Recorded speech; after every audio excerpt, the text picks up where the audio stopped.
वामपंथी इतिहासकारों को सदैव मत रहा है कि भारत के किसी भी राजा ने विदेशी राज्यों पर आक्रमण नहीं किया। उन्होंने सदैव इन वीर पुरुषों की शौर्य एवं पराक्रमों की अवहेलना की है। किंतु ये कथन सर्वथा असत्य है, क्योंकि भारत में कई ऐसे वीर हुए जिन्होंने विदेशी सत्ताओं पर एक छत्र शासन स्थापित किया। आज हम बात करेंगे भारत के ऐसे महान शूरवीर योद्धा की। आज हम बात करेंगे दक्षिण भारत के एक शेर सूरमा की, जिसका नाम था राजेंद्र चोल प्रथम, जिन्होंने अपने रणकौशल एवं युद्ध नीति के दम पर संपूर्ण दक्षिण पूर्व एशिया पर अपने जीत के झंडे बुलंद किए। जिनका शासनकाल था 1012 से 1044 के मध्य। राजा चोल की मृत्यु के उपरांत उनका वीर पुत्र राजेंद्र चोल प्रथम चोल वंश की सत्ता पर काबिज हुआ। शासन के सभी सूत्र अपने हाथों पर लेने के उपरांत उन्होंने अपने शत्रु राज्य पल्लवों एवं पांड्यों को दमादम दावे बोले और उन पर विजय करने के उपरांत उन्होंने अपने राज्य का विस्तार किया।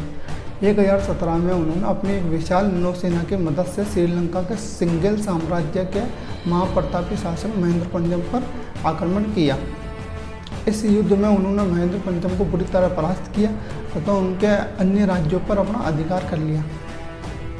कई राजाओं की सेनाएं भी सिंघल प्रदेश के नदी के मुहानों को पार करने की हिम्मत नहीं कर पाई थी, किंतु राजेंद्र चोल के पास एक सशक्त नौसेना थी, जिसके कारण वह बड़ी से बड़ी नदियों को भी आसानी से पार कर लेता था। राजेंद्र चोल के पास एक सशक्त और सुदृढ़ नौसेना थी, जिसके दम पर उसने अरब सागर के संधि मंतिक नामक द्वीप पर अधिकार कर लिया। इसके उपरांत उसने अपने घातक युद्धपोतों की सहायता से कई राजाओं की सेनाओं को तबाह कर दिया और नष्ट कर दिया। 1022 में उसने गंगा नदी पार करके बंगाल पर आक्रमण किया। इस भीषण युद्ध में उसकी विजय हुई। इस विजय के उपरांत उसने बंगाल में गंगाईकोंडा चोलपुरम नामक राजधानी बसाई। इस राजधानी में उसने कृत्रिम झील का निर्माण करवाया, जो 16 मील लंबी और 3 मील चौड़ी थी, जिसमें बंगाल एवं गंगा नदी का जल लाकर डाला गया। अनवरत विजयों के उपरांत उन्होंने श्री विजया साम्राज्य के विरुद्ध अपना सामुद्रिक अभियान छेड़ दिया। ये श्री विजय साम्राज्य भी एक ताकतवर और शक्तिशाली साम्राज्य था, जिसके अंतर्गत आज का दक्षिण Thailand, Indonesia, Singapore, Malaysia, Maldives, Sumatra आते थे। राजेंद्र चोल के पास भी किसी सम्राट की बात एक महान और सशक्त सेना थी। उनके पास विश्व की सबसे ताकतवर सुदृढ़ नौसेना थी, जिसकी मदद से उन्होंने 1025 में श्री विजय साम्राज्य पर चढ़ाई कर दी। इस युद्ध में उन्होंने अपने समुद्री बेड़ों में घातक युद्धपोतों एवं जंगी हाथियों के साथ एक सशक्त सेना भेजी। इस भीषण युद्ध में चोल सेनाओं ने श्री विजय साम्राज्य सेनाओं को बुरी तरह रौंद कर रख दिया।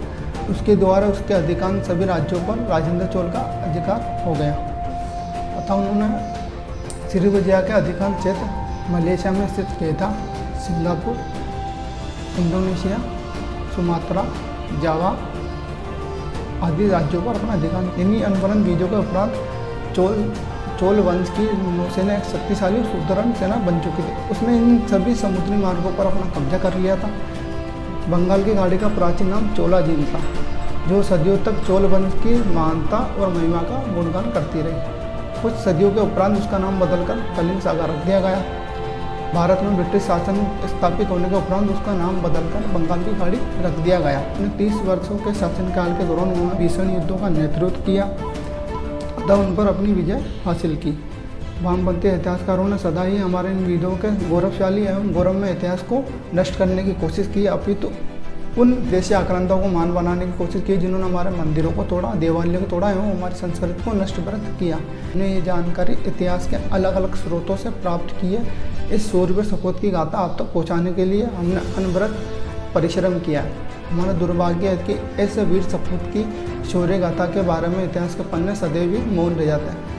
कृपया अगर वीडियो आपको अच्छा लगा हो, लाइक करें, शेयर करें, सब्सक्राइब करें, कमेंट बॉक्स में हर हर महादेव जरूर करें। जय श्री राम।